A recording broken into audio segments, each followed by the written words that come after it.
আপনি এ সকল মুমিনদেরকে সুসংবাদ দিন। কিসের সুসংবাদ?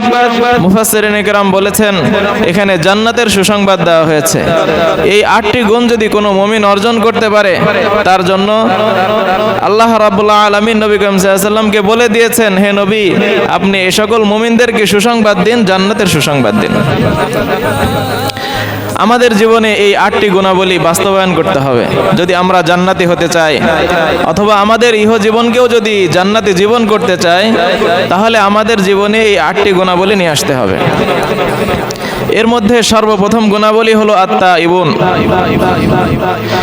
এই 8টি গুণাবলী লক্ষণীয় বিষয়।